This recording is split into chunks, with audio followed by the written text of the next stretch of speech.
திமுக பத்தி நீங்கெல்லாம் யோசிக்கணும். யோசிச்சு பாருங்க, திமுக என்னைக்காவது மக்களை பத்தி கவலைப்பட்டிருக்கா? அவங்களுக்கு எப்பவுமே கஜானா மேலதான் கவலை.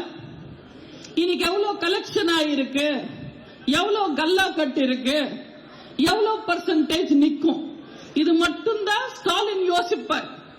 அதை தாண்டி ஒன்னும் யோசிக்க மாட்டாரு.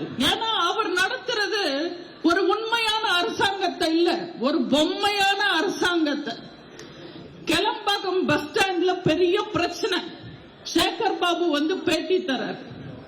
ராமர் கோவில் திறக்கிற அன்னைக்கு பெரிய பிரச்சனை. சேகர் பாபு வந்து பேட்டி தரார். சென்னை கார்பரேஷன்ல பிரச்சனை. சேகர் பாபு வந்து பேட்டி தரார். வெள்ள நிவாரணம் எல்லாருக்கும் வரல, ஒரே பிரச்சனை. சேகர் பாபு வந்து பேட்டி தரார். எங்களுக்கு தெரிய வேண்டியது ஒரே ஒரு விஷயம்தான்.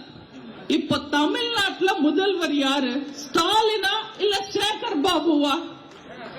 எல்லா துறைக்கும் ஒருத்தர் வந்து பதில் சொல்றாருன்னா அவர் முதல்வரா தானே இருக்க முடியும். இங்க சேகர் பாபு தான் எல்லா விஷயத்துக்கும் பதில் சொல்றாரு.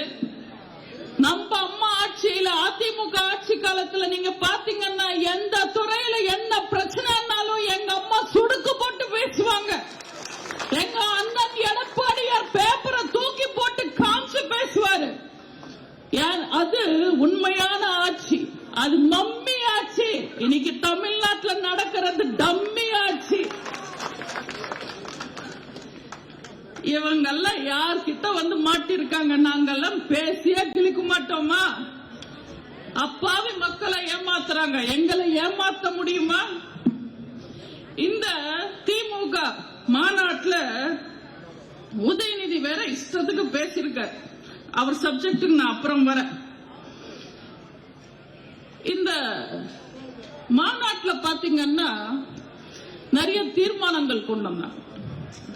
நானும் நினைச்சேன், பொதுவா மாநாடுன்னு ஒண்ணு நடத்தினா மக்களுக்காக, மக்கள் பிரயோஜனங்களுக்காக தீர்மானம் கொண்டு வருவாங்க.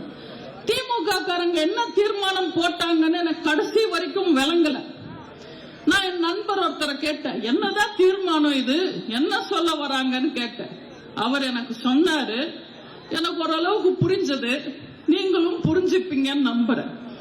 அவர் எனக்கு சொன்னது, தீர்மானம் 1, மகன் அப்பாக்கு வாழ்த்து சொல்லுவது. தீர்மானம் 2, அப்பா மகனுக்கு வாழ்த்து சொல்லுவது. தீர்மானம் 3, பேரன் தாத்தாக்கு வாழ்த்து சொல்லுவது. தீர்மானம் 4, அப்பா தாத்தாக்கு வாழ்த்து சொல்லுவது.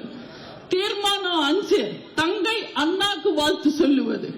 தீர்மானம் 6, அண்ணா தங்கைக்கு வாழ்த்து சொல்லுவது. தீர்மானம் 7, அண்ணன் மகன் அத்தைக்கு வாழ்த்து சொல்லுவது. தீர்மானம் 8, அத்தை அண்ணன் மகனுக்கு வாழ்த்து சொல்லுவது. தீர்மானம் எத்தனாவதுன்னு எனக்கு நம்பர் மறந்துடுச்சு.